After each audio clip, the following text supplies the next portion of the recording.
2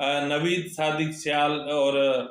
ناصر عباس یہ دونوں شہید ہو گئے، اور ان دونوں کی شہادت ISI کے لیے بہت بڑا نقصان ہے، اور اس کے علاوہ ISI کے لیے کھلا چیلنج ہے۔ اس کا مطلب یہ ہے کہ جنگ چھڑ چکی، اس کا مطلب یہ ہے کہ دشمن مورچے سے باہر آ چکا، اس کا مطلب یہ ہے کہ وہ جو ہمارا دشمن ہے وہ ہم جیسا ہی ہے، اور ہمارا ہی لباس پہنتا ہے، اور ہمارے ہی دیش کا ہے، ہمارے ہی ملک کا ہے، ہماری ہی زبان بولتا ہے، لیکن ہمارا دشمن ہے۔ اب وہ دشمن ٹارگٹ کلنگ پر اتر آیا ہے۔ اب دیکھتے ہیں کہ اس سے نمٹنے کے لیے ISI یا حکومت کیا اقدامات اٹھاتی ہے، یا جو آپریشن شروع ہونا ہے خیبر پختونخوا میں تحریک طالبان کے خلاف، وہ کس طرح ہوگا، اس کی پلاننگ کس طرح کی جائے گی۔ لیکن اس سے پہلے ظاہر ہے کہ مالی معاملات ٹھیک کرنے کے لیے chief of army staff general Asim Munir صاحب سعودی عرب کے دورے پر روانہ ہو رہے ہیں، جہاں وہ محمد بن سلمان اور وزیر دفاع سے ملاقات بھی کریں گے، اور ان کو یقین دلائیں گے کہ حکومت اس وقت مستحکم ہے۔ یعنی اس دورے سے ایک تاثر یہ کریٹ ہوگا کہ جو ٹیکنوکریٹ حکومت کا جو شوشہ چھوڑا جا رہا ہے، یا جس طرح ایک طویل المدتی نگران سیٹ اپ لانے کی کوشش کی جا رہی ہے، یا وہ جو سیاسی یتیم ہیں وہ کسی نہ کسی طریقے سے خود کو ایڈجسٹ کروانے کی کوشش میں مصروف ہیں، تو اس تاثر کو بھی اس سے زائل کیا جا سکتا ہے۔ ناظرین، آج تحریک طالبان کی طرف سے وزیر اعظم اور وزیر داخلہ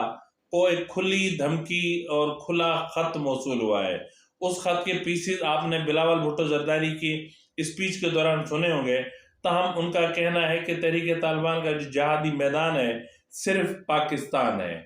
یعنی تحریک طالبان پاکستان کا جو جہاد کا میدان ہے وہ صرف پاکستان ہے، اور یہ تحریک طالبان وہ ہے، یعنی 50,000 سے زائد تحریک طالبان کے جو دہشت گرد تھے، ان کو جنرل فیض حمید اور عمران خان نے خیبر پختونخوا میں لا کر آباد کیا تھا، اور آج یہ ہمارے لیے تھریٹ بن گئے ہیں۔ انہوں نے کہا ہے کہ ہمارا ہدف سیکیورٹی ادارے ہیں، سیکیورٹی ادارے اس لیے ہیں کہ یہ امریکہ کے ایمان پر سب کچھ کر رہے ہیں، اور امریکہ کے ایمان پر جو ہے وہ سب تمام کاروائیاں ہو رہی ہیں، اور بلاول بھٹو زرداری کے خلاف بلاول بھٹو زرداری نے تحریک طالبان کے خلاف اعلان جنگ کر دیا ہے، جبکہ بلاول بھٹو زرداری اپنی والدہ محترمہ شہید بینظیر بھٹو کی یاد میں امریکہ کی گود میں چلے گئے ہیں، اور امریکہ جو ان کو کہہ رہا ہے وہ اسی طرح کر رہے ہیں، تو اس لیے اب معاملات کچھ بہتر نہیں ہوں گے۔ اور اگر یہاں پہ لفظ استعمال ہوا ہے آخر میں، اس پر بھی ہم بات کرتے ہیں۔ ناظرین، انہوں نے کہا کہ شہباز شریف نے بھی TTP کے خلاف طبل جنگ بجا دیا ہے، اور اب ظاہر ہے کہ جب اس طرح کی صورتحال ہوگی تو پھر تحریک طالبان بھی کارروائی کا حق رکھتی ہے، اور ان کے سرکردہ رہنماؤں کے خلاف کارروائی کی جائے گی۔ اس کا مطلب سیدھا یہ ہے کہ پاکستان پیپلز پارٹی اور مسلم لیگ نون اور اسٹیبلشمنٹ یعنی ISI کے جو ادارے کے جو اعلیٰ افسران ہیں وہ تحریک طالبان کے نشانے پر ہیں، یعنی تحریک طالبان کے جو دہشت گرد ہیں وہ ان کی طاق میں ہیں، اور اب ان کو جس جگہ، جس شہر میں، جس گلی میں، جس محلے میں، جس مقام پر ان کو موقع ملے گا یہ حملہ کر دیں گے، اور باز نہیں آنے والے ہیں، اور یقیناً یہ ایسا کر گزریں گے۔ ناظرین، ہم نے دہشت گردی کے خلاف ایک بڑی طویل جنگ لڑی ہے، اور ہم نے اس حوالے سے بہت بڑی قربانیاں دی ہیں، لیکن افسوس کہ عمران خان کی حکومت نے 80,000 انسانی زندگیوں کی قربانیاں اور ٹریلینز آف روپیز کا جو ہمیں نقصان ہوا، اس سب پہ محنت پہ پانی پھیر دیا جو ہمارے ادارے تھے جنہوں نے یہ جنگ لڑی، اور جنہوں نے اس جنگ میں کامیابی بھی حاصل کی، اور دہشت گردوں کو پاکستان کی سرحدوں سے نکال باہر کیا تھا۔ یعنی عمران خان جیسے لوگ آرمی پبلک اسکول جیسے سانحے کو بھی بھول گئے، کیونکہ عمران خان وہ بدقسمت، بد نصیب اور بد دماغ انسان ہے کہ جس کی نظر میں انسان تو کجا، معصوم بچوں کی زندگیوں کی بھی کوئی اہمیت نہیں ہے۔ تو بہرحال ناظرین، اس وقت عمران خان پاگل پن کے انتہا کو پہنچ چکا ہے، یعنی اگر پاگل پن کا کوئی آخری اسٹیج ہے، اگر کوئی سائیکیٹرسٹ بتا سکے کہ بالکل آخری اسٹیج کیا ہوتا ہے، تو پھر اس سے بھی یہ دو سٹیج آگے چلے گئے ہیں۔ اب حیران کن بات انہوں نے آج یہ کی ہے کہ جنرل باجوہ انہیں یعنی عمران خان کو قتل کروا کے اور ملک میں ایمرجنسی نافذ کروانا چاہتے تھے تاکہ وہ خود چیف آف آرمی اسٹاف رہ سکیں، لیکن وہ یہ بھول گئے تھے کہ یہ وہی عمران خان ہے جس نے پہلے اسد عمر کے ذریعے، پھر پرویز خٹک کے ذریعے، اور پھر اپنے کلر صدر عارف علوی کے ذریعے، اور پھر خود عمران خان نے جو ہے وہ جنرل باجوہ کو ایکسٹینشن دینے کی آفر کی تھی جو اس نے ٹھکرا دی تھی۔ اب عمران خان کو یہ بھی ڈر ہے کہ مجھے گرفتار کر لیا جائے گا، اور یہ تو یقیناً گرفتار کر لیا جائے گا۔ اور عمران خان کی گرفتاری کے حوالے سے نواز شریف نے بھی ایک اہم شرط رکھی ہے، یعنی نواز شریف نے 2 شرطیں رکھی ہیں، تو اس صورت میں اگر وہ دونوں شرطیں پوری ہوتی ہیں تو پھر انتخابات کے جو راستے میں جو موجودہ اتحادی حکومت ہے وہ ہٹ جائے گی، اور پھر عام انتخابات کا اعلان ہو سکتا ہے۔ تو ناظرین، عمران خان کو اتنا اس کے مغز میں، دماغ میں ہوا بھر گئی ہے، اور وہ اس حد تک جو ہے وہ پاگل پن کو پہنچ چکے ہیں کہ اب انہوں نے یہ کہنا شروع کر دیا کہ اگر مجھے گرفتار کر لیا جائے تو پھر عوام اس طرح سڑکوں پر نکلیں جس طرح طیب اردوان کی گرفتاری کے موقع پر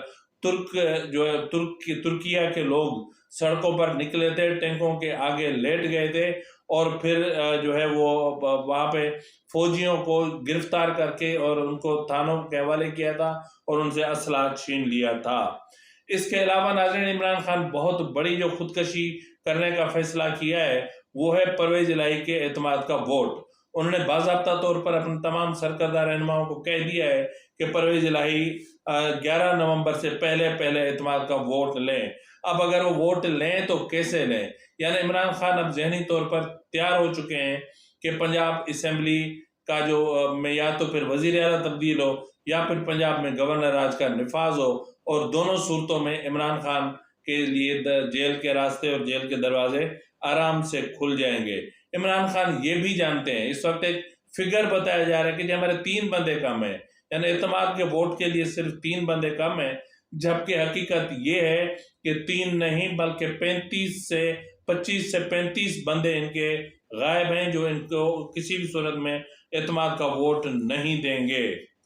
اب اس صورتحال میں یقیناً پنجاب اسمبلی ان کے ہاتھ سے نکل جائے گی، اور خیبر پختونخوا میں جو بغاوت کے بیج بوئے گئے تھے وہ اب درخت بننا شروع ہو گئے ہیں، اور خیبر پختونخوا والوں نے اب بولنا شروع کر دیا ہے۔ ناظرین، اس کے علاوہ ناظرین میں آپ کو یہ بھی بتاتا چلوں کہ نواز شریف نے پاکستان میں عام انتخابات کے لیے 2 شرائط رکھی ہیں۔ ایک شرائط یہ کہ ان کا کہنا ہے کہ عدالتوں کے سامنے ان کی بے گناہی کے بہت سارے ثبوت آ چکے ہیں، اور عدالتیں جان چکی ہیں کہ وہ بے گناہ ہیں، اور ان کو بے گناہ نہ اہل کیا گیا، ان کو بے گناہ سزا سنائی گئی، اور ان کا کہنا ہے کہ عدالتیں تمام کیسز ریورس کریں، عدالتیں تمام کیسز ریورس کریں اور انہیں عزت کے ساتھ واپس بحال کیا جائے، یعنی جس مقام پر تھے انہیں وہیں رکھا جائے۔ اور دوسری جو دوسرا جو شرط نواز شریف نے رکھا ہے وہ یہ ہے کہ جس طرح عمران خان کو نااہلی سے بچایا گیا تھا،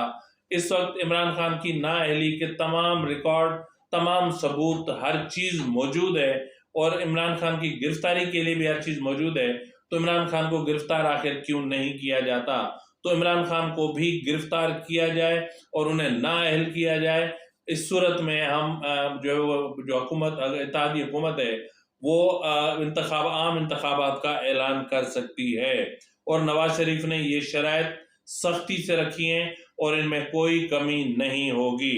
اس کے علاوہ ناظرین آپ کو پتا ہوگا کہ جو ہے وہ بجلی بچانے کے حوالے سے حکومت نے گزشتہ روز فیصلہ کیا تھا کہ 8 بجے مارکیٹیں بند ہو جائیں گی، 10 بجے شادی ہال بند ہو جائیں گے تاکہ بجلی بچائی جا سکے، اور اس کے آگے پنجاب اور خیبر پختونخوا حکومت ڈٹ کے سامنے آ گئے ہیں۔ اب یہاں پر بہت سارے مسائل ہیں۔ مسئلہ یہ ہے کہ حکومت اور تاجر آمنے سامنے ہے، اسٹیبلشمنٹ اور حکومت ایک پیج پر نہیں ہے، ایم کیو ایم اور حکومت ایک پیج پر نہیں ہے، ان کے اندر اختلافات ہو چکے ہیں۔ پنجاب میں نون لیگ اور پیپلز پارٹی آمنے سامنے آ چکے ہیں۔ یعنی یہ اتحادی حکومت کیسی ہے کہ ایک دوسرے کے ساتھ دست و گریباں بھی ہے، ایک دوسرے کو گالم گلوچ بھی کر رہی ہے، ایک دوسرے کے خلاف سنگین ترین الزامات بھی عائد کر رہی ہے، لیکن اس کے باوجود جو ہے وہ اس وقت تک حکومت قائم ہے، یہ حیران کن بات ہے۔ یا تو پھر اب اس کو اگر ہم دیکھیں تو پھر ہم یہ کہہ سکتے ہیں کہ پرانا جو اسکرپٹ تھا وہ جوں کا توں چل رہا ہے، لیکن اس وقت عمران خان سر توڑ کوشش کر رہے ہیں، ہر چینل یوز کر رہے ہیں، ایوان صدر کو استعمال کر رہے ہیں، صدر مملکت کی پوزیشن کو استعمال کر رہے ہیں کہ کسی بھی طریقے سے ان کی chief of army staff general Syed Asim Munir صاحب سے ایک ملاقات ہو جائے، یعنی ایک ملاقات۔ لیکن وہ یہ جانتے ہیں کہ اس ایک ملاقات کے پیچھے کتنا بڑا پروپیگنڈا ہوگا اور کتنے بڑے بھیانک بیانیے بن سکتے ہیں، تو اس صورتحال کو مد نظر رکھتے ہوئے اسٹیبلشمنٹ نے عمران خان سے ملنے سے صاف انکار کر دیا ہے۔ تو ناظرین، جس طرح میں نے کہا کہ اسٹیبلشمنٹ اور حکومت، معاملہ صرف یہ ہے کہ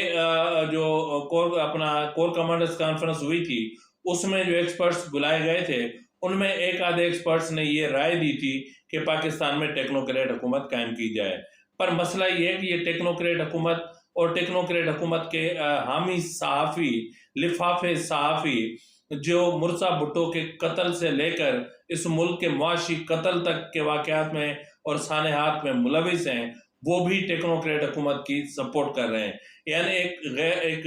غیر آئینی اقدام کی حمایت کی جا رہی ہے، ایک انکانسٹیٹیوشنل قدم کی حمایت کی جا رہی ہے۔ لیکن افسوس کی بات یہ ہے کہ اس معاملے پر حکومت اور اسٹیبلشمنٹ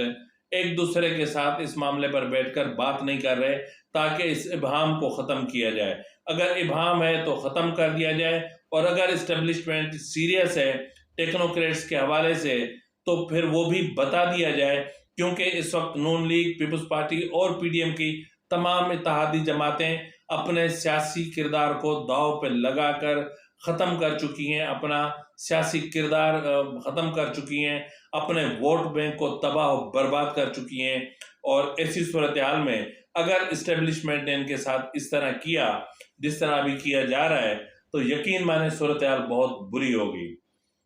اور پاکستان کو مزید جو ہے وہ سنگین معاشی عدم استحکام کا سامنا کرنا پڑے گا۔ معاشی عدم استحکام تو ایک جگہ، بدترین سیاسی عدم استحکام بھی۔ تو بہرحال اس وقت دیکھنا یہ ہے کہ حکومت کس طرف جاتی ہے۔ تاہم آخر میں جو ہے وہ اپنا نوید صادق سیال صاحب اور ناصر عباس صاحب کے اہل خانہ سے دلی طور پر میں تعزیت کا اظہار کرتا ہوں، اور وہ اس دھرتی کے عظیم بیٹے تھے، اور جنہوں نے اس دھرتی کے دشمنوں کے خلاف جو اقدامات کیے وہ کبھی فراموش نہیں کیے جائیں گے، اور ان کی شہادت کبھی فراموش نہیں کی جائے گی، اور ان کو ہمیشہ عزت اور احترام سے یاد رکھا جائے گا۔ اسی کے ساتھ ہی اپنے میزبان نواز بھٹو کو دیجیے اجازت۔ اللہ حافظ۔